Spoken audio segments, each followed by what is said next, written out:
Okay. Today, we're going to go over the economics of construction. As I said, the way the class is structured, the first half was more legal theory and talking about how contracts are formed in the law, and we're going to try to do a little bit more about practicality of why you do what you do and how businesses are going to run in the second half. Obviously, one of the big things will still be the A201, which we'll do after break, but this is kind of an example. I have some pro formas so you can actually see how, when a developer decides to build a building, how they're going to make money and where the economics of building come into play. And you guys have a limited role in this presentation as far as what the architects impact on, and I'll point those out. And then there's another one that we have after we get through the A201.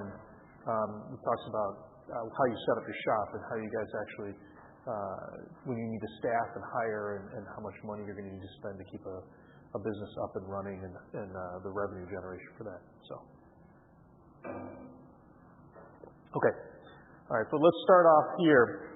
We're going to talk about building types. So when you're being retained as an architect or any project, there are different types of structures that are done, and they all have different economic impacts or different economic considerations as for how they're funded. And so you want to take a look at, because some buildings generate revenue by purpose of their own, and some buildings actually generate no revenue. They're public spaces and civic spaces. So let's talk a little bit about that. So we're going to start out here. What happened to me? There it goes. I thought I lost my projector. So we have different building types depending on the different economic equation. Now we're going to do a little, as we get into this, the economic equation we're going to do is for a revenue generating residential apartment. You can find these types of equations. Actually, if you go in and you Google, I even did this yesterday. If you want to do it and you want to say developer pro forma or architectural pro forma, they'll give you can pull up spreadsheets similar to mine that show financially how developers or governmental agencies or whomever is building the building justify or figure out where their costs should be. But let's talk about the buildings themselves. So the first is purely a functional building. That's some type of building, but it's never going to earn any revenue whatsoever. We have a couple examples here. We have a single-family house. You know, that's the only purpose of that is for you to live in. You're not renting it out.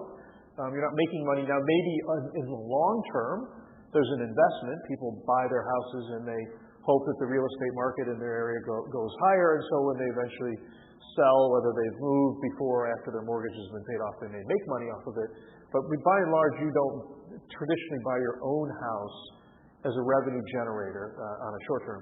Another thing would be governmental buildings such as a courthouse, a library, anything where the function of the space is not a revenue generator. And so for those, obviously a developer that goes and builds single-family homes to sell them, they're looking at a different business model. But when you go in and purchase your house, or when a governmental entity decides they're going to build a library, or when a high school decides they want to build a new swimming pool, those are not looked at as a revenue generator. So that's the first type. Second type, primarily to function, but they also have an economic sense. So they have an economic value to it. So the examples I have here are a nursing home, hospital.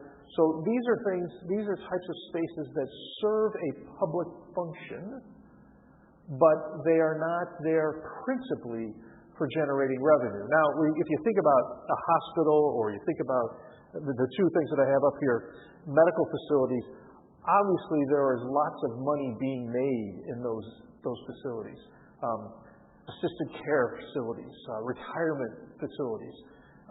And what's happened is there have been entities and organizations that have recognized an ability to monetize those spaces. And so the pro formas for those are actually changing now in the last 10 to 20 years than they had been for a long period of time. Currently, right now, have you ever guys, any of you people here heard of the Villages down in Florida? Do you know what the Villages are? So the Villages, interestingly enough, is a development that is family-owned business. Started out with I don't know how many thousands of acres of land, but a family-owned guy came in and he started building houses for people of retirement age. And it's near Orlando, and that they wanted to have for people. I believe you have to be at least 50 to have a house in the Villages. Now, it's a self-contained community, and everything within that community is available to everyone. But no one owns their house. They don't rent it. What they end up doing is they come in and they have a contract for a certain period of years, and they enter into a dollar value for that house, but they don't purchase it. So they don't own the land, they don't own the home, and when they leave, if they decide to go to a different facility or they ultimately pass away, since it's a senior living community, they may get a certain percentage or value of what they put in back. So it's kind of like a membership. So you may have to pay down $200,000 to get a house in the Villages. The house may itself be worth $400,000 or $500,000. That purchase price for that membership to be in the Villages, you get some of it back, but you won't get all of it back. What ended up happening is it's become so popular. Like I said, my mom's down there visiting her sister and brother-in-law who have one of these memberships or has a home in the Villages. They just, the family that owns it just purchased another tract of land, and they're going to build another 50,000 homes. Right now there's 150,000 homes. Not 150,000 residents, 150,000 homes that are in the Villages that no one owns their own home. It is all owned by this family. So what happened was, and it's not a nursing home, but it was the concept of senior living, and everybody that's in the Villages can play on their golf courses. And there's I think my mom said there's over 1,300 par 3 golf courses. Everybody can play on every golf course. You get the benefits of a membership. So what happened was there was this brilliant, obviously financially well-off individual who had done development and recognized I can take and make a public, what had traditionally been a public service, nursing homes, senior living, things like that, where they weren't a high revenue generating facility, and I can monetize that. So they have taken it and in fact actually kind of swung it from this number 2 category, which is primarily to function, but it makes economic sense, to probably a number 3. And it functions and it's earned through its function. In fact, people sometimes come in and live in the Villages and they're only there for a few years, and then they may end up either passing on or they may end up, because of their health is not so good, they have to go into a different facility where they have to have more medical care. And so this family gets the money that's their membership fee in, and then they pay a certain amount when they come out, when they sell it. But the family makes the money of it. Now, at the same time, the family that owns all the properties also has to pay the property taxes on everything, has to pay the water bill on everything. So there's all these things that come with an owner, kind of like an apartment owner. And another way that you could think about it is the Villages is kind of like the world's largest apartment complex, except you don't pay monthly rent, you pay one lump sum when you come in. So that's something that traditionally, for many, many years, if somebody put together a senior living facility, would fall under this category number 2, but people are recognizing the way to monetize those things, and it's fallen into more down to number 3. And number 3 is it must function, and it earns through this function. In this instance, I have an example here as a factory, but you can look at the Villages as the function of that is to support people in their golden years, but also it's revenue generating through that. The example of the factory is much more clear. I've used the example that we're going to build a toy factory, and that I need it to open by August 1st and get the production lines going, so I can make sure that the toys are starting to be made in time, so I can sell them for Christmas, and then I can make my annual revenue for that year. And so that facility, almost entirely, this facility is for the function of earning. Every single factory that's out there, its purpose is to create a product. What is going on with my little machine here? Well, hopefully we'll be able to. You guys all have the slides, so hopefully if the light goes out, if we lose our projector, we'll be able to still get through this. In any event, this third one is if the factory wasn't generating or wasn't creating something, that's what its function is, it couldn't earn any revenue. But the building itself is not a revenue generator. And then the last one down here, and possibly you could say when I was talking about the villages span between 3 and 4, primarily to earn as an investment, but also to function in order to be marketable. In this instance, I have housing, and I mean in there is you're a developer that's building housing to sell or to rent. So it's similar to what the villages may be. Office buildings, commercial buildings, things where they themselves generate a monthly income. The reason why I say that the example I use as the villages is between 2 and 4 and 2 and 3 is because the villages themselves don't promote or market themselves as a monthly or annual revenue generator. What they promote and market themselves is we are providing you a senior living community and a membership, like a club, and you will all benefit from that membership. So it's a hybrid of these things. But clearly, if you're in this fourth category of housing for residential development, apartments, condo buildings, subdivisions, townhome complexes, those types of things, or offices and commercial, all of those are more for a more short-term gain, or if it's rental, it's going to be on a month-by-month gain. So there's people. One of the clients that our firm represents is Sam Zell. Sam Zell has more rental units in the country than any other individual. I think he has something like over 500,000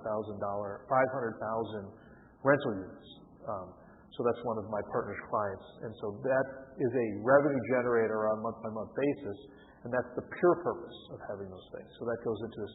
It's an investment type. It's a revenue generator in number 4. Any questions on the types of buildings and why you build them? So, what are the motives? Why are we going to be doing these things? Well, the first one is obviously we live in an economic society. We have a capitalistic economy. So the first motive is profit. Or is it social good? If you go back to the slide before, the first 2 are going to be more on the social good side. Well, certainly number 2 is going to be on the social good side. Number 1, as far as if it's purely functional, like courthouse or library. Residential is not necessarily put together for social good. But either way, the equation, in this instance, the economic equation of how you can justify the revenue for it, has to make sense. And if you lose money, then the owner doesn't continue to maintain the building. There's problems with that. So let's talk about what makes sense economically. If you are in a society, if you're in a city, or let's take a high school. So a high school decides that they have, I live up near New Trier. New Trier just went through, just finished last fall, a 2-year renovation, which is I think it was between $90 and $100 million renovation. The school houses some 4,000 students. They had a number of facilities. Their library and their commons was very outdated, had not been touched for many, many years.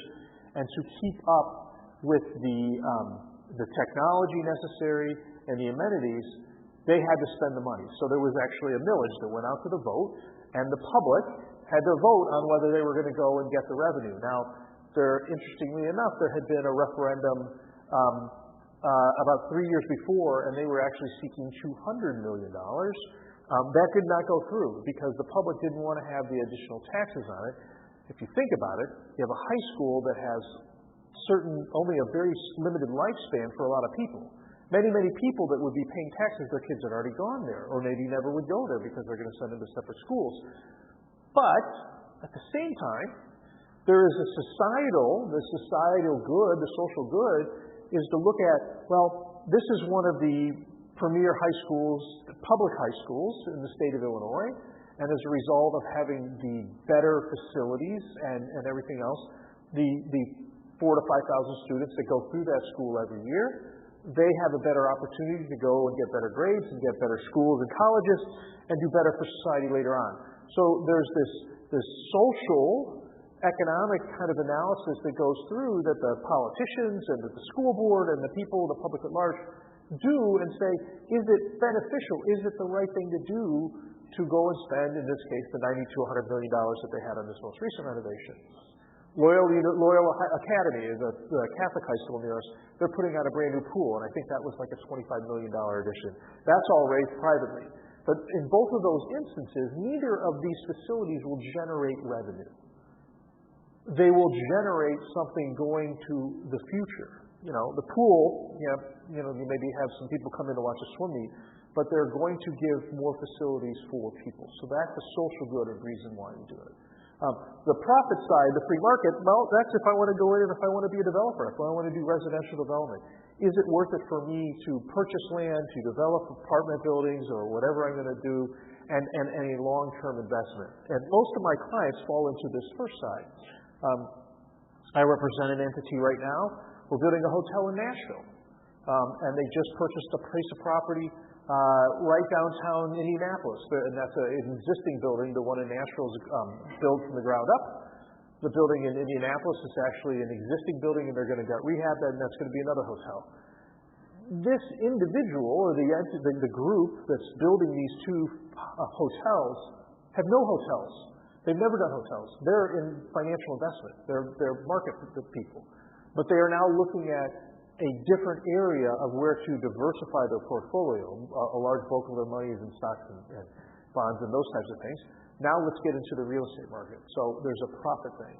And one of the things that they come to me for is, well, put together a construction contract, put together a design contract, and make sure that we have enough protections, we being the owner, that this project can be built for the dollars that we think makes sense. We're going to take a loan out. We're going to have this hotel operating. We believe we're going to keep it in our portfolio for 10, 15, 20 years, however long we want to keep it. And how long is it going to take for us to recoup our investment on rental or of the rooms for the hotel? They have in this case, they have a flag with one of the large chains that's going to run it for them. So all these things come into the model to make sure that they have a proper investment. So that's the motive that they want to think about. You have the social side, and you have the profit side. The second bullet about if you're losing money, the owner doesn't continue to maintain the building, that's your traditional slumlord or any kind of building complex where if the facility doesn't make enough money to pay for itself, if your property taxes and all your other costs as the owner of that facility are greater than the revenue that it takes in, well, you're going to probably put in less money to upkeep. And, you hear about hospitals, you hear about other public facilities where they're not kept up, and that's where the government looks in it and says, well, it's not making enough money, we have to justify what the revenue generation and what our costs in and costs out are. Okay, so that's your motives. Another element that you want to think about is who are the players in this game? I want to see if there's anything I can do with this. This is really annoying for me. So the players in the game we want to take a look at here that we have listed is the developer, the market analyst, and the mortgage lender. And all three play a critical role in this economic equation. So the developer can be anybody, but if you want to think about it, the developer for purposes of building spaces will be the owner of the facility, but they're then ultimately the developer to make its money will then turn it over. So let's give an example. We'll talk residential real estate for the best example here. A developer comes in and he builds a condo building. They have 200 condo units in the building. There's 1 bedroom, 2 bedrooms, and 3 bedrooms. There's the penthouse apartment.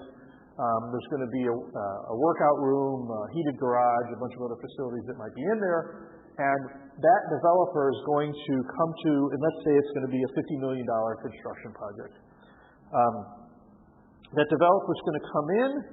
They're going to have their own equity, who will probably purchase the land. They'll go to the bank and they'll want to get a construction loan to build the facility. And the construction loan will then, after the construction is completed, will convert to a different type of loan. It'll be a more traditional loan. They just take the funds that are owed to build it, and they convert it. And then they will have this loan to pay off the developer. And the way they pay that off is by sales of those condo buildings. And as the condos are sold and sold and sold, at a certain point in time, and normally I believe here in Illinois, there's a law when the condo association has to be owner or unit owner managed. It's either 2/3 or 75%. I'm not sure if it's 2/3 or 3/4, but somewhere around that period of time, the developer will then turn over the entire building and the maintenance and operation of that building and the expenses there too to the condo association.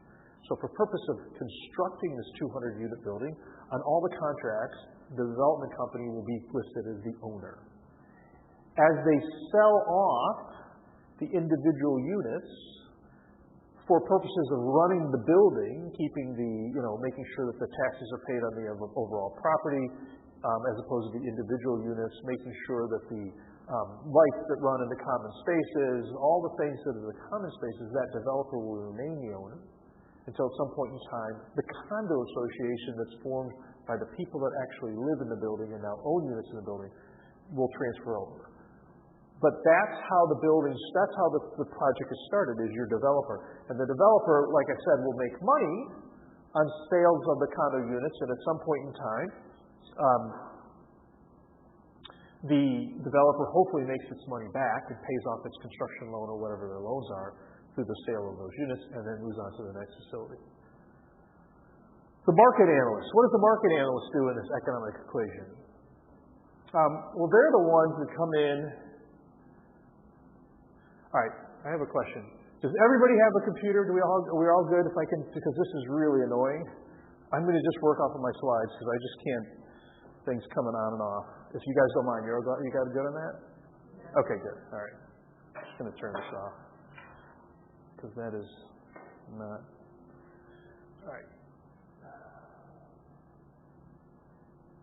Hold on here.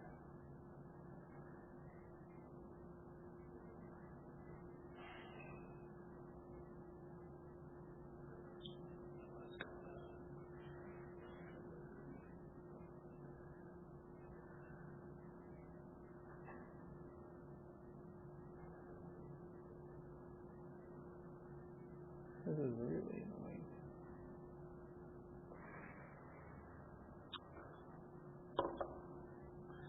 Now I've lost my. Let's try it this way.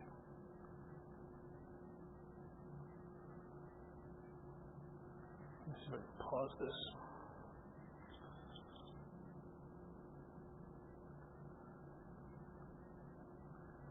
Where's my screen?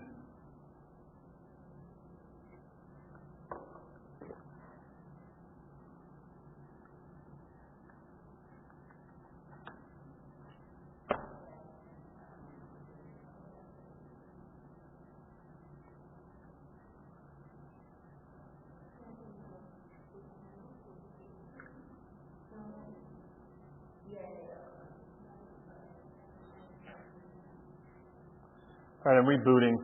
So, pause.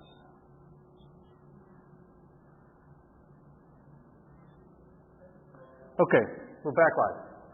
All right, so the market analyst, their job is to assess when, what, where, and through the market forces of how you want to develop. What are you going to purchase? Where are you going to do that?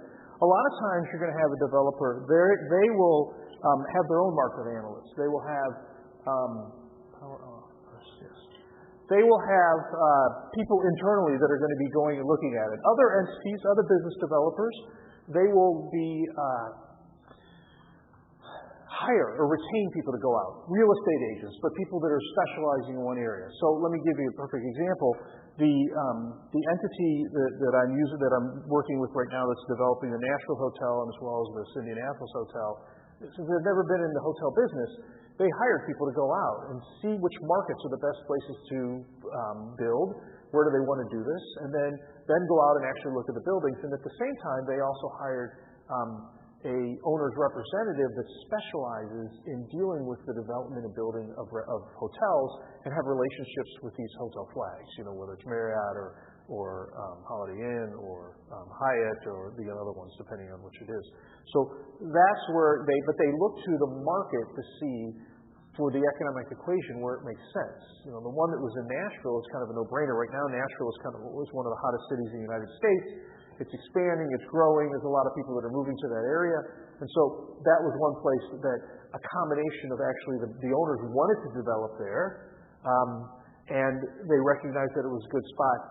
And then they looked at, when they went in to tap into the market analysts and the real estate people to find the best location, to make sure that the hotel where they build it, the level of quality that's being built, that it's servicing an area where they'll be able to get the room rates for each key in the hotel. So the last role that we have here on this is the mortgage lender. Obviously, for almost all construction, most people don't pay for it themselves. The time value of money and everything else, they go ahead and they need to have a loan on it. So that's critical in development of all construction, is to make sure that the banks are there to provide funds and money to build these new facilities. So, the next slide. We're going to be talking about, and I'm going to show you in a few slides when we actually get into the economic equation, a typical what's called a pro forma. Here is it's a financial calculation to show current or projected figures of revenue in and revenue out, your costs, your expenses, and your ability to generate profits. Pro formas can take all different shapes. You can look at all different types of factors that go into what is going to be a revenue generator or not. Now, the one that I'll show you shortly, it's a very basic, very simplified model that a developer is going to be.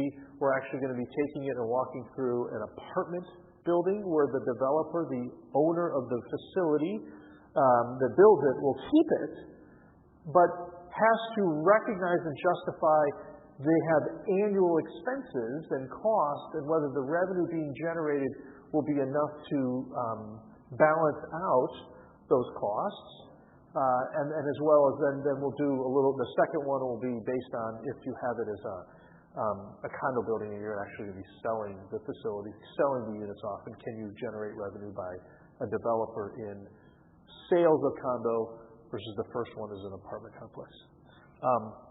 So as I said here, there are three main factors that go into the pro forma, and every pro forma. What the detailed line items of each one of those three main factors will depend on the type of project. But you have your costs going in. You have your expenses, which are generated either monthly or annually, so those are always repeating expenses. And then there's the income. Does this facility generate revenue? Now, you want to think about it, as I talked about, there's a school, there's a courthouse, there's a library. Those don't generate any revenue. And so for those types of things, that pro forma is going to look much different than a pro forma for an apartment complex or a shopping mall or something to that effect, because the income figure is a much different concept for how those pro formas put together. So let's go through then of these three things. What are the types of line items you will see? This is not all inclusive. There will be the other things that I have that will go into pro forma, but these are the more common things you're going to see if you get into the development side or the building side as opposed to only a designer. So what today is more about not how you're going to design and create, but the people that are hiring you, or if you go work for them, what are they thinking about? So coming out first in costs. What are their costs? Well, you have land acquisition. You have to purchase land. You have your local costs, utility extensions, any types of fees. So if you're going to be building, let's say it's a greenfield, there's nothing that's ever been built on that property. Well, you're going to have to pay to have the water lines come in, the gas lines, the electrical power lines, everything that has to come in. That's something. I have a very unique client. He has a helicopter business, does very well. His wife is of Hawaiian descent. I'm not sure if she originally grew up there or not, but has family back there. And so they purchased this piece of property in Hawaii. Who here has seen the show called Off the Grid? Anybody seen that show? So you guys don't watch DIY. You got to watch DIY. My kid, I think I've told you this before. My kids love DIY. So there's a show called Off the Grid, and every week they have somebody that's building someplace. Mostly it's residential. I think it's almost all exclusive residential. They're building a house in the middle of nowhere. You know, like there was one that this woman, she was out in the middle, literally in the middle of like the Mojave, in the desert area, and she herself built this white adobe hut and using solar and other types of off-the-grid electricity. So that's something that you have to factor into is how you get power to your facility. Well, this gentleman that I did the contracts for, and the architect, his buildings are spectacular. They're just absolutely stunning. So when I first got the call from the client to do an architectural agreement, I went to the website of the architect, and his stuff was so amazing. It never even crossed my mind that this would be an off-the-grid house because these are spectacular spaces. But in fact, he does build these houses like in the middle of jungles and in beach areas and islands and stuff. And so here he's building this house for them in Hawaii. And so when I was talking to him, I'm like, well, who's your civil engineer? This is my client. He's like, well, I'm going to rent a backhoe. And I have a 215-foot driveway to the closest road that I have to figure out how to do that. All of those are costs that come into it to get in. Now, he doesn't have many utilities that he's going in, but if you are going to be building where you're more traditional, you got to bring in utilities, you have those costs. Obviously, construction cost. How much is it going to cost to build for the materials and labor? That's a cost. Furnishings, and you're going to spend money, whether it's a hotel, you got to have beds and you got to have furniture, or you got to have a kitchen, or whether it's residential, or whether it's a condo building, or whether it's commercial, like office space, you're going to have furnishings. Your architectural and engineering fee, you got to pay them to design it. Legal expenses, got to pay me.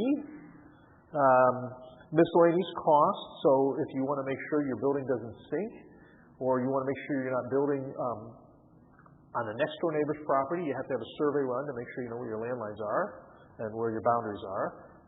Borings and soil borings to find out that you don't want to develop and your house starts sinking because you don't have the right types of soil conditions beliefs. So those are costs. Marketing costs. If you are going to do a commercial space, you're going to need to market this, and there's costs that go into this. If you are doing a public facility, but you need to generate revenue through a tax millage or what have you, you need to have marketing costs. As I said a few years before, so this New Trier $90 to $100 million renovation or addition, I guess was an addition, that the construction took place the last couple of years. The vote for that project happened 4 years ago, I think. And then 2 or 3 years before that, there had been the $200 million one, which did not pass. There are costs that the New Trier public school system had to incur to recognize why they failed in the $200 million vote and how they were going to market this $90 to $100 million vote. So that's a cost that they incurred in addition to. So it's not just commercial people that you have to go out and market because I'm going to sell new condos or here's my new strip mall with these advertising for the spaces for rental. You do have this in civic spaces as well. You have your project costs, which would be paying for owners' representatives or your internal people, how to manage the project itself. So those are ongoing things. And then your interest on a construction loan. So the loan is not a cost, but the interest on it is a cost. So if you add all these things up together, you're going to have a total cost of the project. And then if you have your total cost minus whatever the mortgage is, so let's say your total cost, adding all those things up, is $50 million. And then you have a mortgage of $40 million, total cost $50 minus a mortgage of $40. then the developer has a cash equity value of $10 million in that project. So that's a cost and equity analysis. Does that make sense? Any questions on that? Okay. Expenses. Now, expenses are things that you incur on a more repeated basis, and depending on whether you continue to own the building or not, those expenses will occur on a monthly or annual basis, depending on what it is, or semi-annual.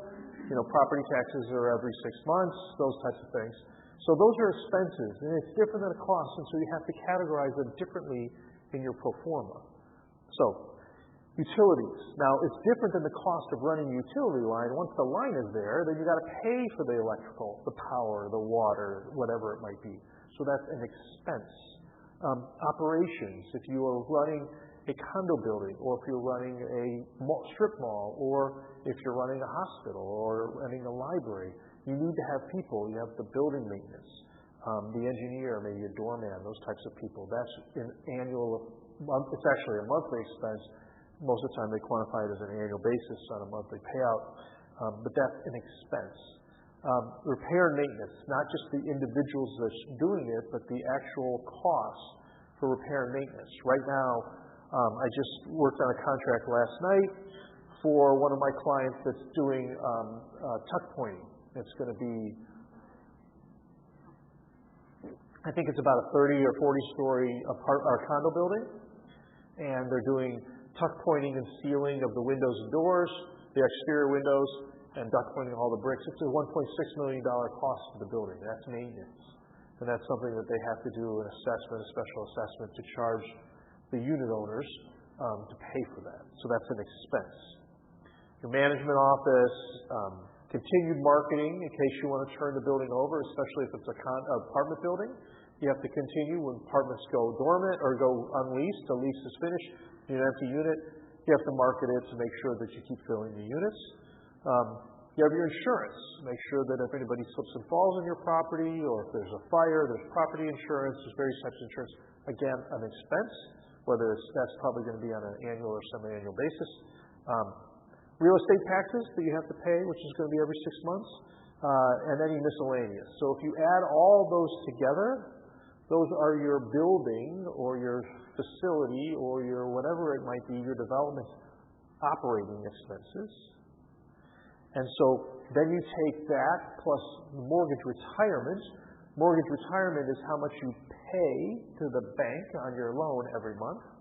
So if you add those two chunks together, the operational expenses of the building plus your monthly mortgage payment to the bank, that gives you your total expenses. Any questions on expenses? Okay. Income's a lot shorter, a lot more simple. This is here an apartment, so you're going to have, or the different types. You have an apartment rental income, that's one type of income. Maybe it's a mixed-use facility, so you have office or commercial leases. That's another type, so you may have a combination. Garage rental, that may be another one. Some of the buildings they're developing nowadays, some of these high buildings, these high-rise buildings, on the first X number of floors is going to be all retail. Retail, sales for clothing, goods and services, sometimes it's a grocery, maybe there's bars and restaurants. So at the base level, there's one type of generation of income.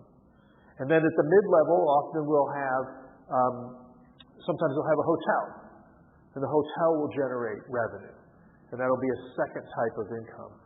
And then sometimes buildings even go to a split mixed use above that. They turn to residential, but there may be a block of the residential. You have your hotel, which has one type of revenue for quote-unquote residential, but it's temporary basis.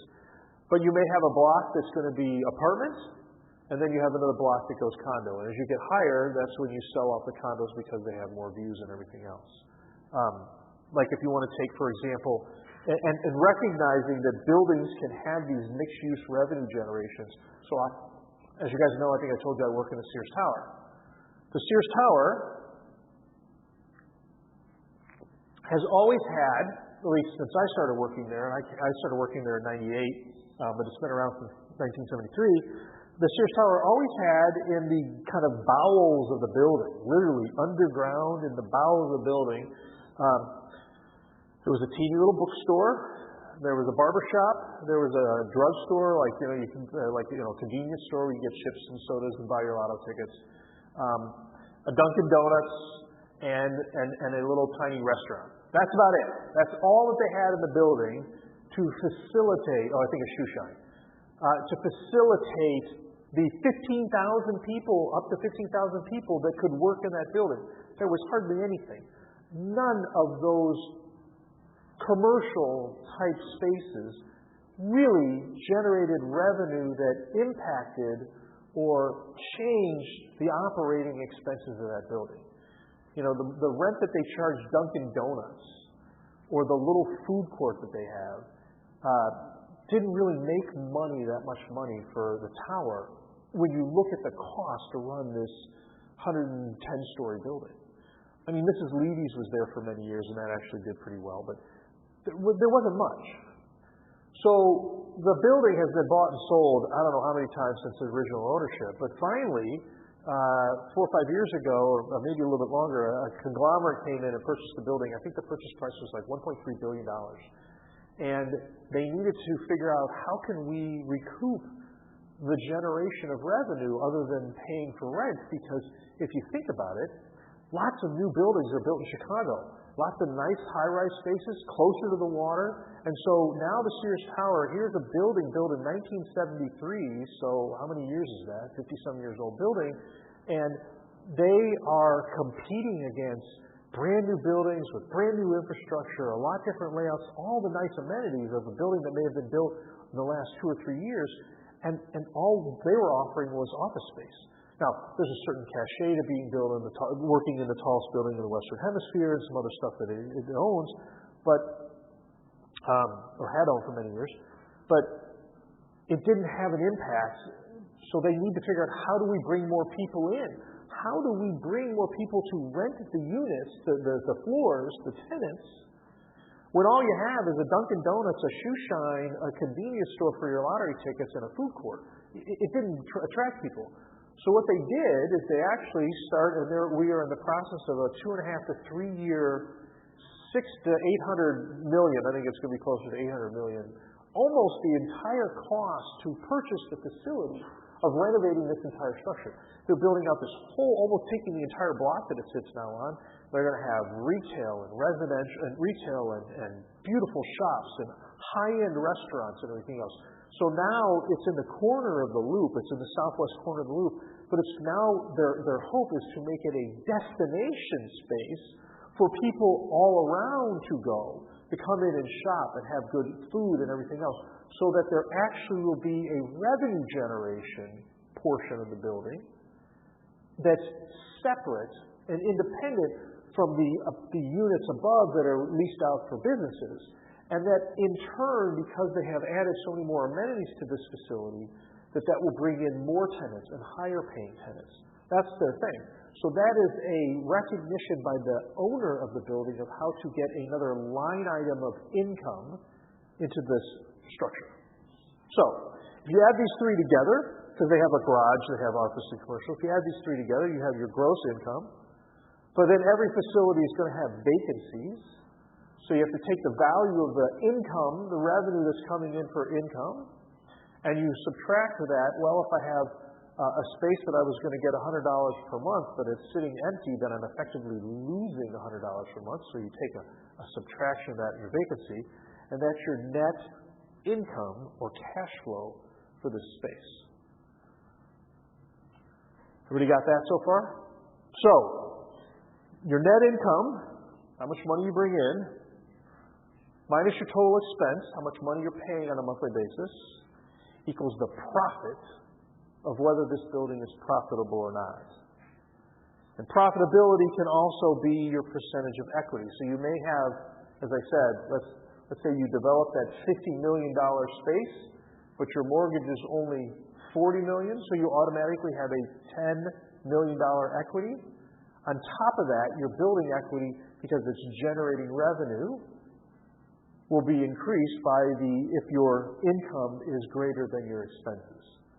And all those factor into people that are in the construction building world, if they're on the building side, the developer side, when they go to build their next project, the bank comes to them and says, okay, I'll loan you another $40 million for your next hotel, but what is your collateral? And you can say, well, I have a $10 million equity stake in this project, plus it's generating this much monthly income, and I have an $8 million equity stake in this facility, and it's generating this much income.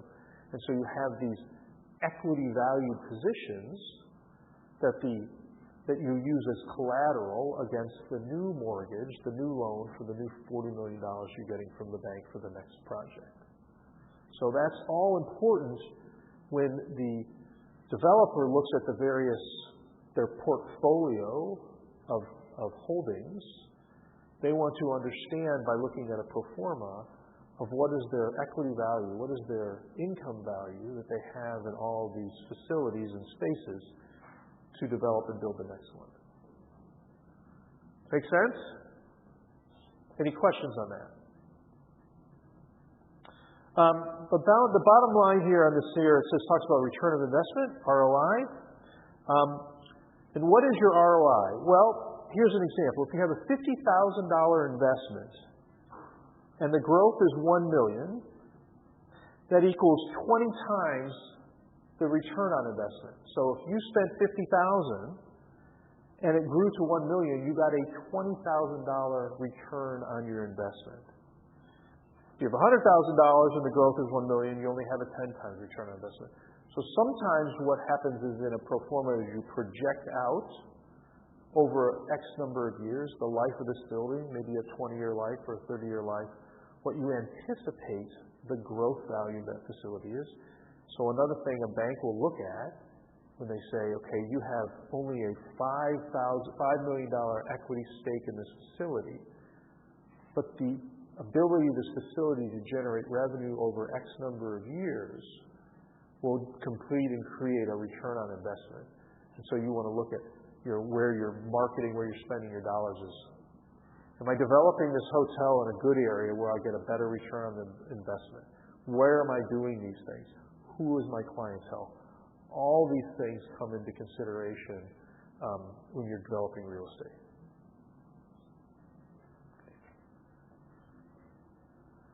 All right, so that's it on building types and the simple thought process that goes into, the big picture thought process. If you're taking those 6 slides are kind of the 50,000-foot level of when you're considering where do I want to do if I want to be a developer, if I want to purchase real estate, if I'm running a governmental agency, what am I going to do? Does it make sense to build one of those 4 types of structures that we had on the very first slide? That's those. Now what I'm going to do is I'm going to walk through an actual pro forma, or not an actual, but a pro forma for a type of building, and you can see how the math works for some of these line items, okay? So what we're going to do here is we're going to take, let's assume roughly a 12 to 14 story apartment building that has 100 2-bedroom apartments, each roughly 1,200 square feet, okay? So very generic, very standard, and 100 parking spaces with a 5,000 square foot for commercial. So you have a garage, it may be an underground garage, it may be attached, but it's got 100 parking spaces, one for each of the 100 units. It's got this 5,000 square foot on the first level. Maybe it's going to have a small little restaurant, a dry cleaner for the people that live in the building, and maybe a convenience store, or maybe have a little shop, you never know, but it's going to have this kind of mixed-use space on the bottom level. And so now you're a developer. This doesn't have the numbers here don't have any geographical. I haven't decided, okay, this is going to be, you're building this in some city or the other, because you depend. I just kind of picked some numbers that made some sense. Depending on where you develop this building, and this should be much higher, lower. These numbers probably wouldn't work for the city of Chicago. I think they're going to be way too low for the city of Chicago. But they could be something for someplace like Cleveland, Ohio, or something. But let's walk through this. So, what are the hard costs that the developer of this apartment complex, if they're going to build this 100-unit apartment complex, what are the hard costs that they are going to incur right out of the box? So the first is you're going to take the purchase of the land. And in this case, the land is, to buy this land is $2.5 million. And so in the pro forma, what the entity is thinking is it's roughly $25,000 per unit. That's the value of the hard cost of the land. Okay? The building itself, if you're going to be building, let's say that you have, each one, as I said, has 1,200 square feet, and there are going to be 100 units. So of the actual units themselves, it's roughly 120,000 square feet. So you're looking at the cost of the building and how much, and what is it. Now, circulation, you can't just have the units. You got to have hallways. You got to have the lobby areas. You got to have the elevator lobby. So we're factoring here about a 20% increase in that. So that's your 24,000. So that gives you, for the building itself, it's roughly 144,000 square foot building. This 12 to 14 story building will be roughly 144,000 square feet. Add on top of that, 10,000 for your common areas, so not necessarily the circulation, but this could be for elevators, for the parking shaft, for things that are not going to be your common areas that everybody's going to be in, exterior walls, lobby, the garage, those types of things, and then your 5,000 for commercial space. So if you total all that up, your total building, the footprint going up 12 to 14 stories, is 159,000 square foot. You all with me so far? Okay.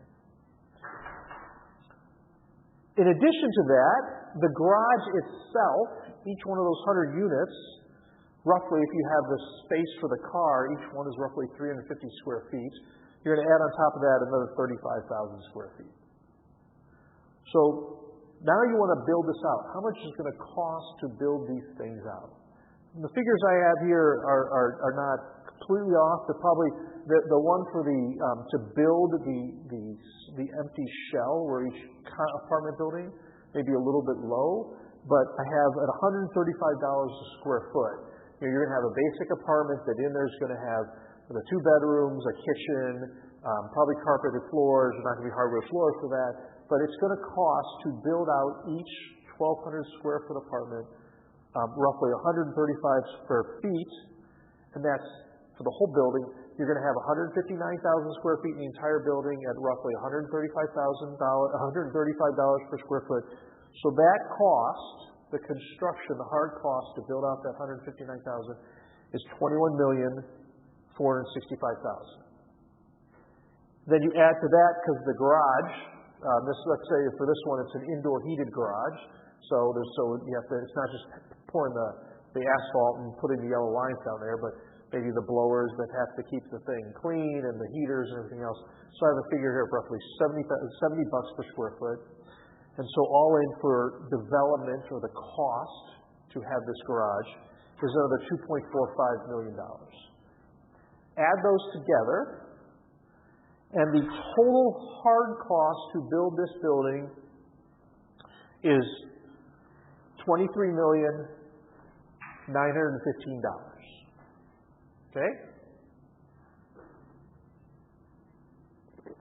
So that's how much it's going to cost, just physically the cost to build the structure. Now there's also soft costs. This was sometimes we will also look at those as in the expense category. These are your hard costs. The soft costs are going to be more in your expense category. So you have your construction loan. Well, your construction loan has to cover, in this case we're going to do is 100% of the construction loan. Okay, your construction loan is $23,915. So that's where I got that number up there.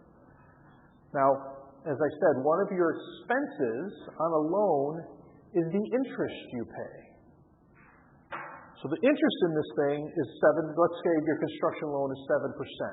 Traditionally, what you're going to find are construction loans, the interest rate are going to be higher than a traditional regular loan. And so what often happens in a construction project is after the developer, whether they're developing it into a fully operational apartment building or whether they're going to start selling the condos. The developer wants to get what's called a certificate of substantial completion, that the building is complete as quickly as possible, because as soon as the developer gets that certificate of substantial completion, they will convert that higher interest construction loan to a lower interest, more traditional loan. And what's always built into the loan documents, actually, that the bank is putting together, is it's going to say, upon substantial completion, we're going to convert this. As long as both parties still remain operating within the boundaries of that mortgage document, that lender's document, it will automatically convert, and they will have negotiated what that new rate's going to be. But while construction is ongoing, the interest rate is higher. So in this case, I've taken an interest rate of 7%.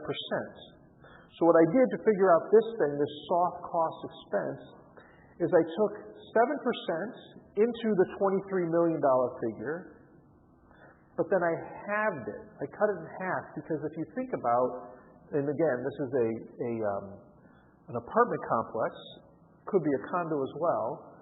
What a good developer does is if they're going to build 12 stories, what they're going to do is they're going to say, the first 3 stories, as soon as they're done, I'm going to get a certificate of substantial completion for those 3, and I'm going to start renting those out. And then floor 4 through 6, I'm going to start renting those out. As soon as they come online, you actually have the building, the construction people coming in. Sometimes you go from top down, sometimes you go from bottom up, but you complete the units faster so they become revenue generating. And as they generate revenue, you are able to pay down the loan much more quickly, so your 7% gets halved, and you convert portions of that loan as the building comes online. So let's say I'm renting out, let me try to give this an example. Let's say that my loan is $40 million. What I sometimes will try to put into the loan documentation is that upon half of the completion of the building and half of it's been rented out and it's generating revenue and everything looks good, the city's blessed it, the architect's blessed it, and people are moving in, half of my $40 million that's in loan converts to the lower interest rate.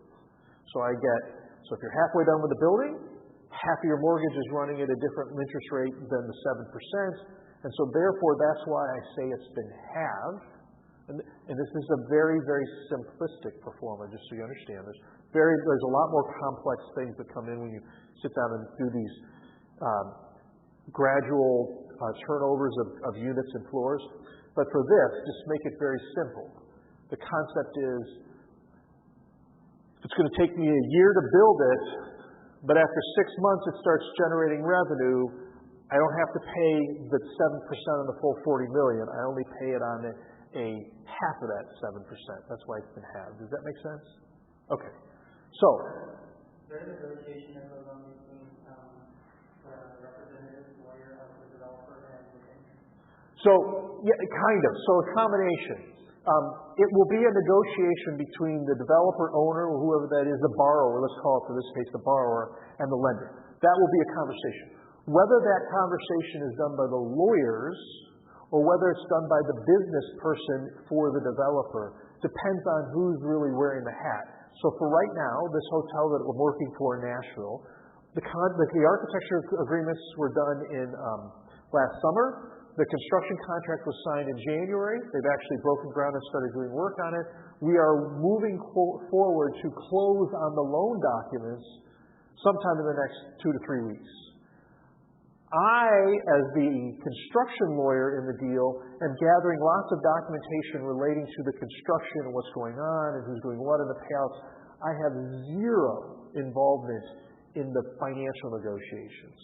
One of my partners, who is a banking lawyer, he is doing a lot more in-depth of talking about where the percentages of the mortgages and everything else, but not having as many conversations about how much equity is being put in. So there's the hats that we're all wearing is different, and each deal is different. Sometimes there was one client, one of my partners worked for, we did none of his financial transactions. He did it all because that was his background and he knew it.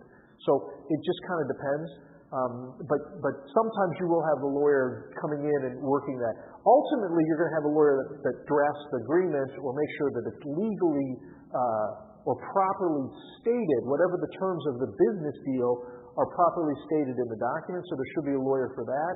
But whether they're the actual negotiator can just depend on the transaction. Okay.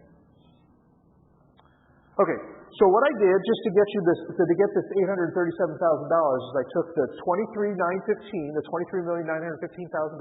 I multiplied it times 7, and then I divided that number in half.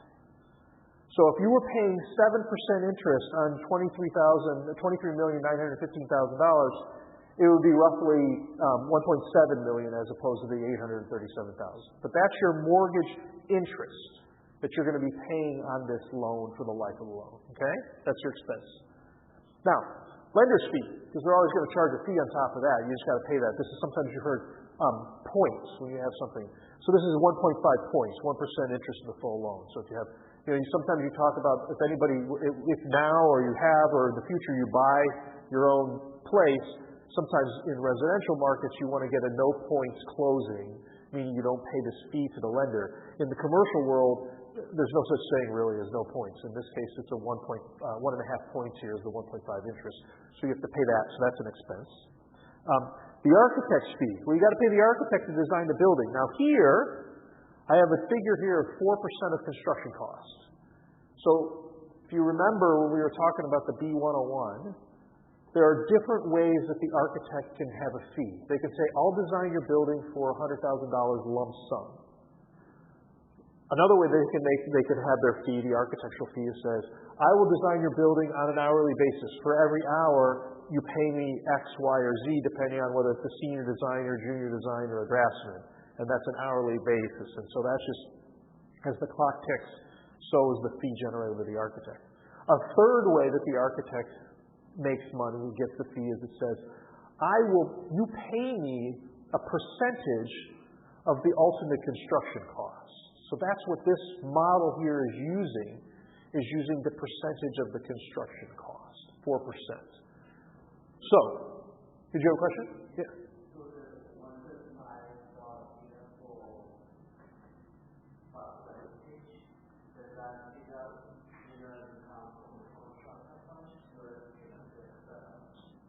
So yeah, the question is the $135 per square foot for the construction cost of the 159,000 square foot building. Where does that number come from? So it very likely is not going to come as a specific takeoff by the contractor that will be building it, because most of the time you're going to be getting the construction loan even before you hire the architect.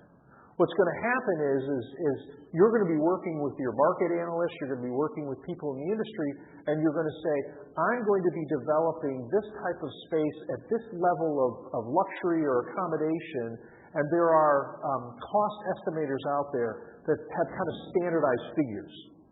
And so they're going to say, if you're going to be building in this area, in this location, this part of the country, and you want to have this standards of whether it's going to be, a 1,200 square foot apartment building with carpeted floors and standardized American standard fixtures. It's not going to be high-end gruy and walnut floors, depending on your level.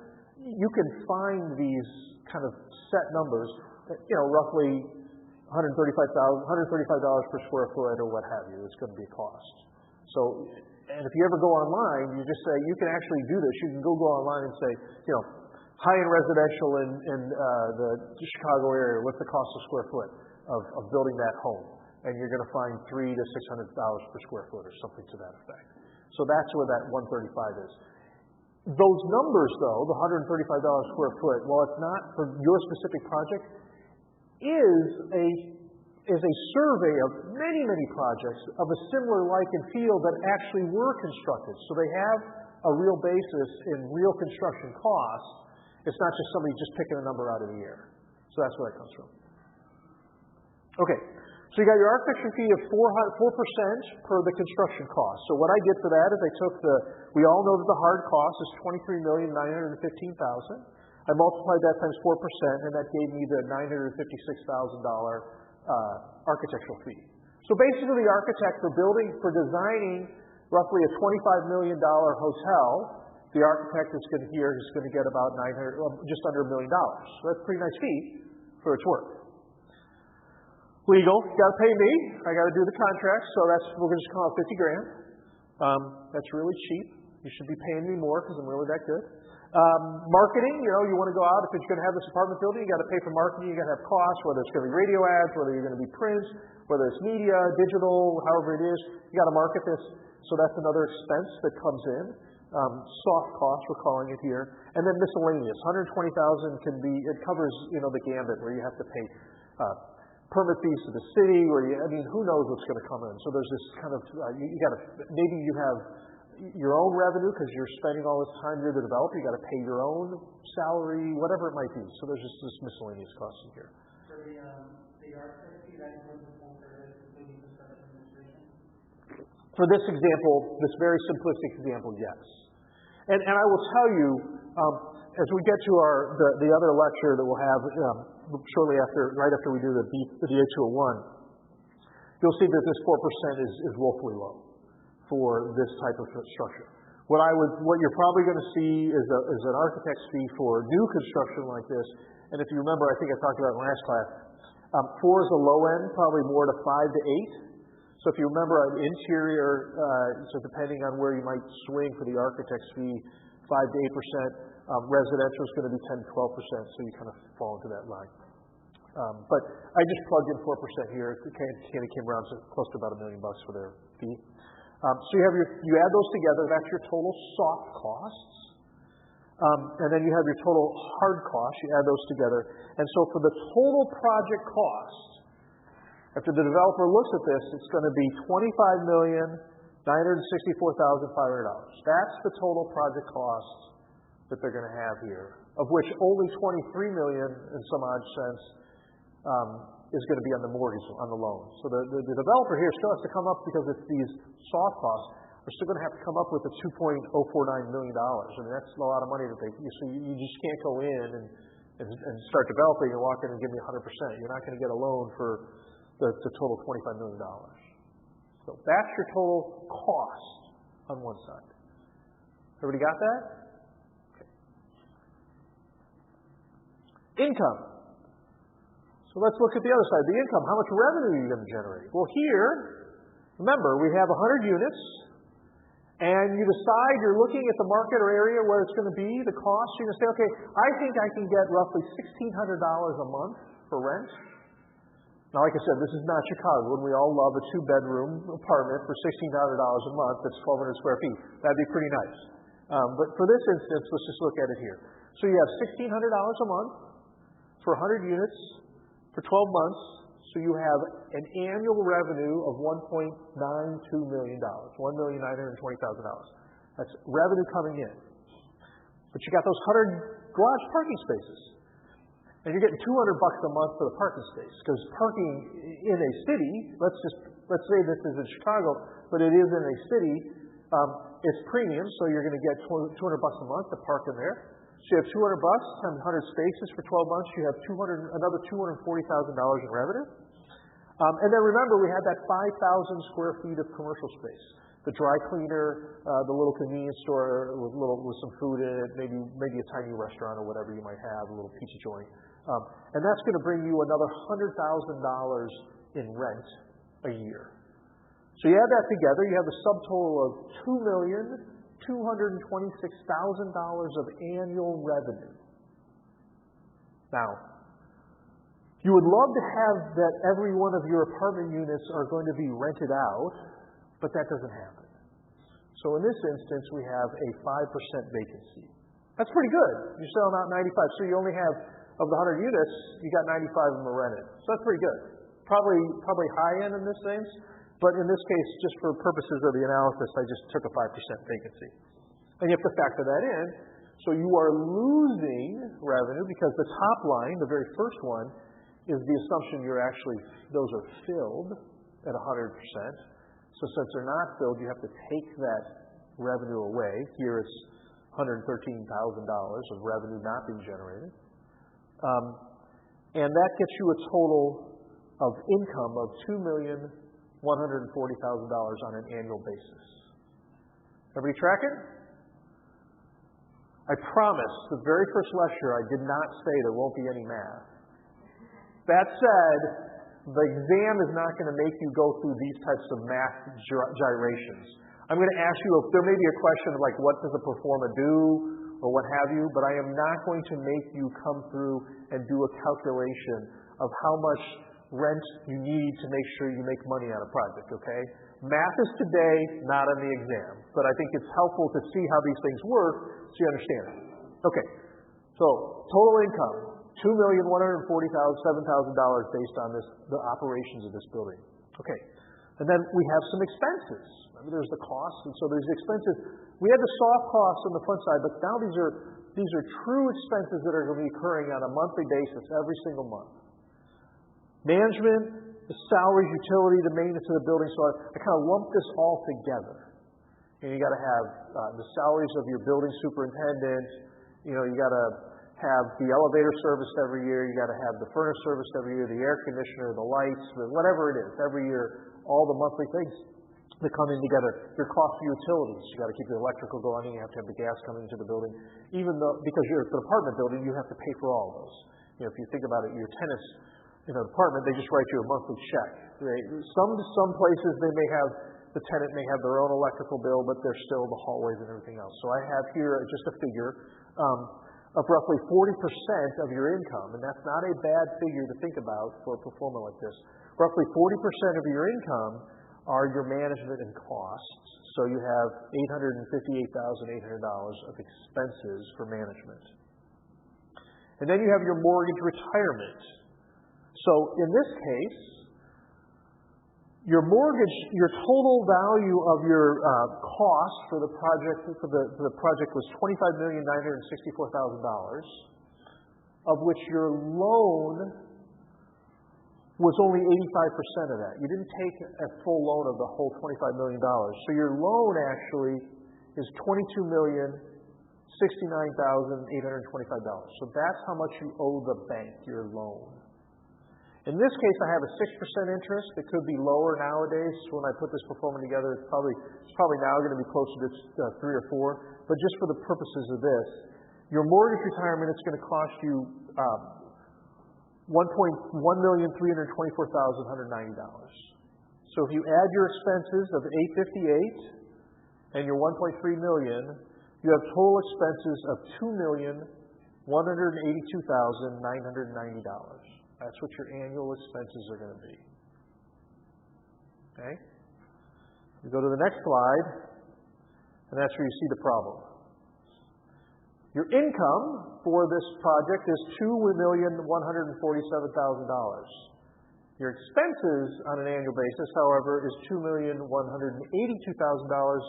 meaning that this building is operating on a $35,990 loss on an annual basis, which is roughly 1% of loss a year on your investment. How do I get that calculation, just so you can see? So you have the equity in your building. Remember I talked about your equity. So in this building, you have a $25,964,000, the value of the building. All costs put together, hard and soft costs. You only have a mortgage of 85% of that, meaning you have 15% equity in that building, and that comes out to be the $3,894,675. So your equity stake in that building is roughly $3.9 million. But if you are $35,000 or $36,000 per year, that's that's just under 1% of your $3.9 million equity value. So what happens is, I have $3.9 in equity, and I lose $36,000. That $3.9 comes down, and it keeps coming down and keeps coming down 1% a year. Your equity interest keeps shrinking because you keep losing money on the facility. Now, at some point in time, because the way it works, rent goes up. whether it's every year or every other year or something like that. So at some point in time, because this is not a huge annual loss, you probably could flip it and it can start making money. So sometimes people will develop spaces and get them in and know that they're going to operate at a loss for a certain period of time, because after a point they will then start making more money and it'll operate at a profit. But if this is a very simple pro forma. It's not based on projections of things going up. It's not based on cost of living. It's not based on any of that. It's just based on, if you're looking at this as a straight line basis, if year after year after year your revenues stayed the same and your expenses stayed the same, then your loss would remain the same and you would lose equity value in the building. Does that make sense? So it's not really a good investment for this project. Okay? Certainly if you're going out and you're buying stocks and bonds in the market, it's not really good, because hopefully you're going to make money. Even other than some few glitches here and there, the financial markets done very well over the last 35 years of history. So this is not a great investment as is. So what do you do as the developer? Well, I want to still build this unit. I want to still build this building. How do I figure this out? Well, next page is, let's try higher rent. So we're going to walk through this analysis the same way. I'm going to do it much more quickly, but it's the same sound. Everything is the same line item. The only thing that has changed in this entire equation from the previous one is you are now charging, instead of $1,600 per month, you are charging $2,000 per month. And that's when your market analyst, your real estate person, that's the individual that's going to say, if you build in this area, here's how much you can get per month in rent.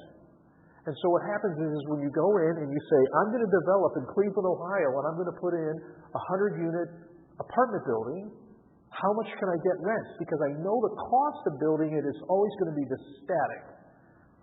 So you say to your market people, to build this 100-unit building, I need you to tell me where I can put it in an area in that community where I know I can get $2,000 per month of rent or more, so I can make money. That's where you work to figure out. Or the flip side is, I want to still build in this area, but I can't get the $2,000, so maybe I'd build it cheaper. Instead of at $135 a square feet, I'd build it for $125 per square feet. A little cheaper materials, a little nicer fixtures, whatever you might be. That's the factor that goes into what you build, where you build it, and how you build it. So as we walk all through these figures, and I'm not going to go through each individual one, your total income is 2.603. The previous total income was 2.147. So what's happened is by going from $1,600 per month to $2,000 per month for your rent, you've generated another $500,000 in revenue. Your expenses, well, the expenses go up a little bit because that 40% of your income still remains the same, because since you're building it in a little higher district of location, well, maybe it costs a little bit more for your superintendent, your building super. Costs a little bit more for maintenance of the elevator. Who knows? So your expenses go up. Your mortgage retirement stays roughly the same. So your total expenses go up. But in this case, they flipped. If you go to your next slide, here now it shows you have $2.6 million in income, $2.365 million in expenses, which means now you are generating a profit of $237,000 per year, as opposed to a loss of $36,000. That $2,000 per month per unit has generated now $237,000 in profits. A huge swing, roughly $200,000 a year in profit. Again, you try to look at your calculation here, and what's that get you a gain of? Well, that gets you a return of investment of roughly 6.1% gain every year. So now instead of losing almost 1% every year, the value of your equity has gone up by a little bit over 6% a year. So is this a good investment? And in here, again, this is maybe more editorial. I say it's not a great investment. It's not bad. You're going to make money. But if you go back to, I have this comment here, the average stock market has risen roughly 10% over the last 25 years. You can make more money in different investments. So again, you want to go back to your market analyst, your developer, and say, can I do it for $2,200 per month? Can I get a different rental price? Where is my, as my primary business, as a real estate developer, where do I get to the point where I'm making more money on being a real estate developer versus if I just invested my money into the stocks and bonds? That's this kind of balance that you have to take a look at when you're looking at it on an economic basis. If I'm doing this for the profit motive, if this is going to be my business as a developer, certainly I don't want to develop a building that's going to run at a loss every year. I want to run that's going to run a profit every year. But is 6% profit every year enough, or can I invest my money elsewhere for more? Now, the last sentence in this conclusion here talks about, well, yes, you're only making 6% profit, or 6% gain every year on the money coming in, but remember the value of the real estate on its own is going to go up, and that's not figured in this pro forma. If you think about it, you buy a house for $100,000, you live in there for 5 years, maybe you can sell it for $125,000. You've done nothing there but lived it, and you get a $25,000 off of the $100,000. That's a 25% return on investment. That's a pretty big investment. So that increase in the value of the real estate is not in any of these factors in these figures. Remember, I said performance can be very long and calculated and complicated. So sometimes the real estate investor, my client that's developing this hotel, they are not building this hotel to build it and then sell it in the first 5 years. Their plan is to build it, have it generate revenue for them, and have the real estate value go up, and so maybe in 10 or 15 or 30 years, they sell it with a collection of hotels. They're creating a portfolio where then they'll say, we own 20 hotels, we will sell you this grouping of hotels that are run and owned and managed. And in addition to the fact that they've made money off of these hotels every year, or an apartment complex in this example, they've money every year. When they sell them the real estate, that real estate will also have a revenue generator. So the 6% gain that I'm talking about in this slide actually becomes more like a 20 or 30% gain because the value of the real estate has gone up. Does that make sense? So, any questions on this thus far? All right. Yeah.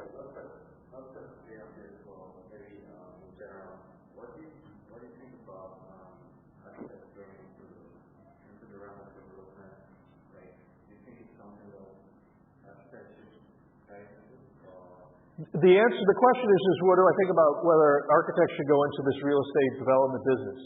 The answer is, that's the reason why I'm showing you this, that there's more ways to make money than doing design. And there's nothing wrong. Look, as I told you guys, my first class, I talked about that I love architecture. It was what I wanted to do since I was teeny tiny. I drew pictures, and I love it. And it is and will always be my first love. But I also recognize that there are things that I could take from architecture and apply it to a different world. In here, I use my architectural knowledge, and I'm a construction lawyer. And I understand drawings, and I represent architects and engineers and contractors, less contractors and owners, but I help develop buildings. And so there's an area to go into. Another area to go into is, and a lot of you, not a lot of you, some of you guys, you're going to get out, you're going to interview in the market, and you're going to go interview for a developer. You're going to go work right away on the business side of it. You're not on the commercial side of it. You may not go and work for an architecture firm. I just got, as obviously we've talked about, the reason why I lecture these is for you guys to listen to it in case you can't come to class. But as I told you also, I have many people around the country that listen to these. I get emails almost every week from people saying, thank you for your lectures, or I have a question, or whatever. I got one 2 weeks ago from a guy. He has been working for a small residential real estate developer for 5 or 6 years, has an architectural degree, and just sat for his ARE, so he's going to be licensed. He just found out he's going to be licensed, and he gets his license in the next couple of months. And he sent me an email asking if he should purchase the insurance, because he's now a licensed architect. They've never had a licensed architect on their staff. But he designs for them. He works in the real estate portion, the real estate side, but he works for a developer. and he helps design the houses that they're building.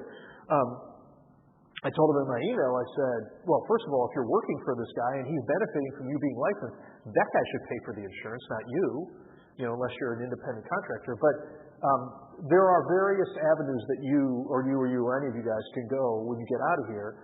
And so, yes, I think that that's an area, if you are interested in this, if you have avenues to go into it, certainly go in and look into potentially going in. And then I have a very good friend. I have actually a couple of friends that were architects. They practiced architecture for a number of years, and then they're like, I'm going to try a little building project that they developed on their own. And that did well. And then they built another one, and now they do primarily development. They don't design anymore at all. And they're contractor builders. And so they actually have they jumped from on the boards and designing to the guys that are running these performers. So yeah, there's 100. One of the greatest things about this profession, the architectural profession for you guys is there are so many different places you can go.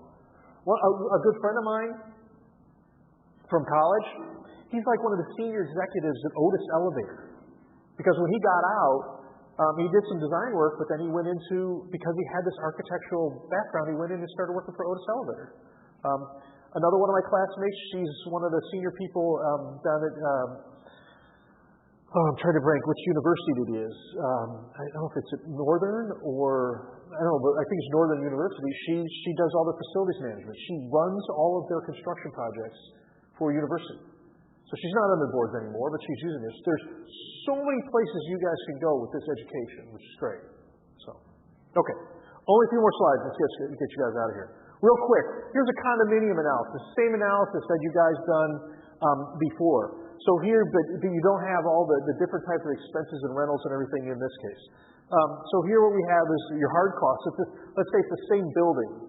It's a 100-unit building, two bedroom buildings, but instead of renting it, you're going to sell it. So you have your hard costs, your soft costs, your brokerage fee, and everything else.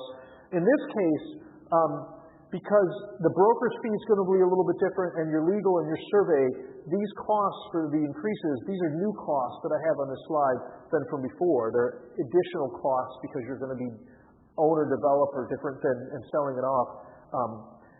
Your broker's your real estate broker. Is you're going to have a subtotal here of $27 million. The other one was like $25,964,000. This one's $27 million, roughly $500,000. And then because you are selling the project, once you sell a unit, you can't make any more money off of it. If it's rental, you're making money every month that comes in for the life of you owning the rental building. If you're a developer that's buying and selling immediately, your sale price, your income, needs to include what your profit you want to make right out of the box. So in this case, in this economic equation for the condominium, is the developer has said, okay, it's going to cost me $27,500,000 to develop the building, to build it from ground up. Once I'm finished selling everything off, I want to make a 15% profit on this deal. If I got 6 deals, I make 15%, then you start making good money. So you factor in here a 15% profit. That's what you want to get. So your total that you have to get, your return on investment, your total here that you want to get is roughly $31,600,000. That's what you need to get out of the development to hit your market. So if it's $31,624,000 to get your desired 15% return on investment, and there's 100 units, and they're all the same unit, you got to sell every one for $316,000. Very simple. So this is, like I said, this is the most simplistic pro forma on a condo, but that's the analysis that you're going to go through. How much is it going to cost me to develop? How much profit do I want? How much do I have to sell each unit for to make that profit? A, B, C. Got that?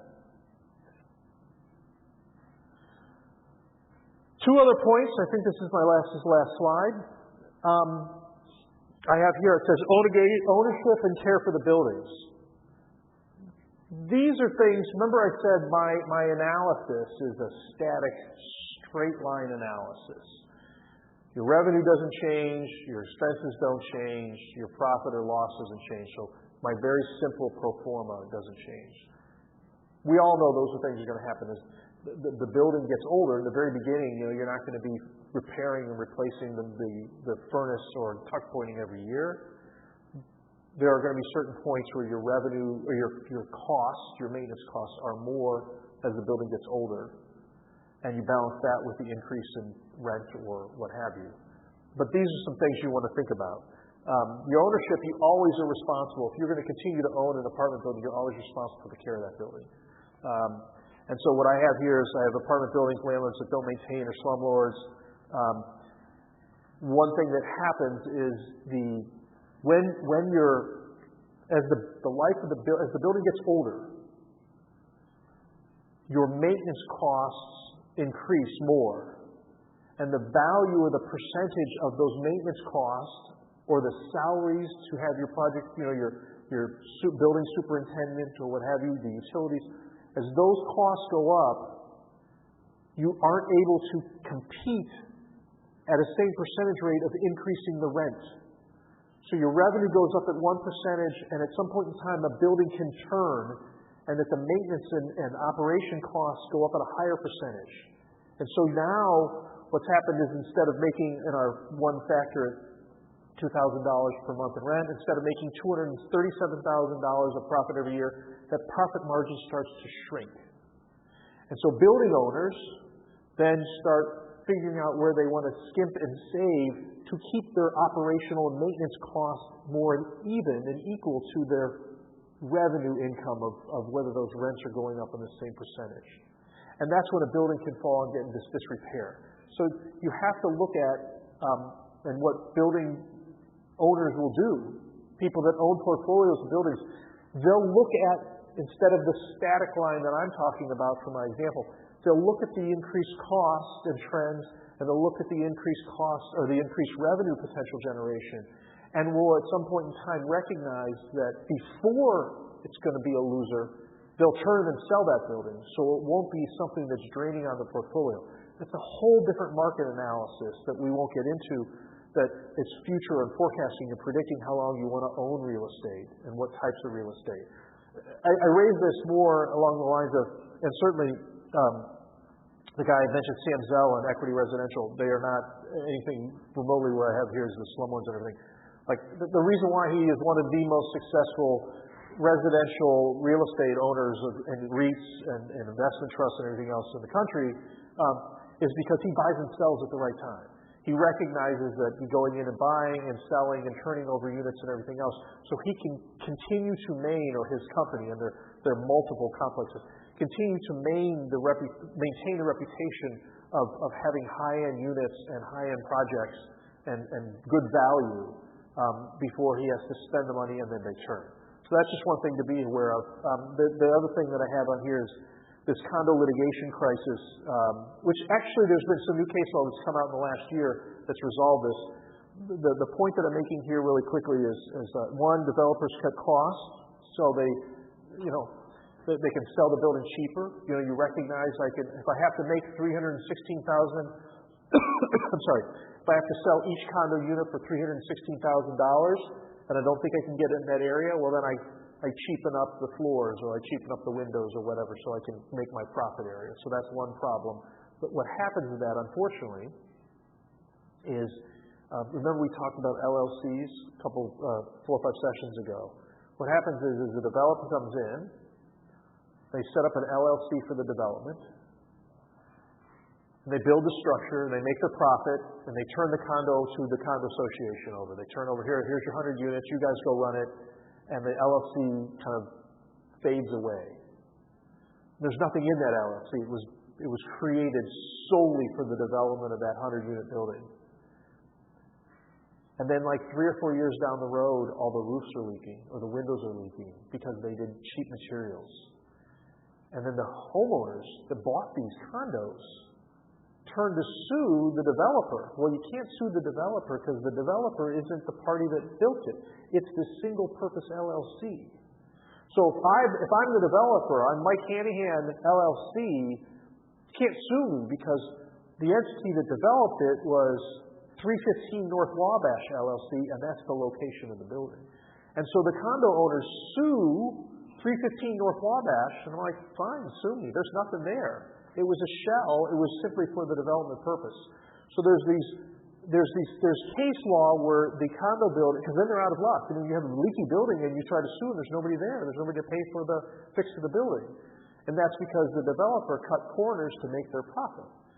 So there's case law that talks about how you can kind of jump over that middle LLC to try to go after Mike Hanahan LLC. And there were some very, very unfavorable cases to the developers that kind of tried to rein it back in Illinois, but that's what this condo litigation crisis is because during the big building phase that led up to right before we had the real estate crash in 2007 through 2010, there was a ton of stuff that was built in the 2000s, tons and tons of stuff. Because money was cheap and everybody and their brother, literally everybody and their brother, were being developers, and there was a lot of crappy stuff built. And as a result of it, a lot of people got bad units, but you couldn't figure it out for a couple of years. So it's still being sorted out. Hopefully you don't get in that spot. But that's just what those last two pieces are. Any questions? All right. You guys have a great break. I will see you in 2 weeks, and we'll go over the A201. All right?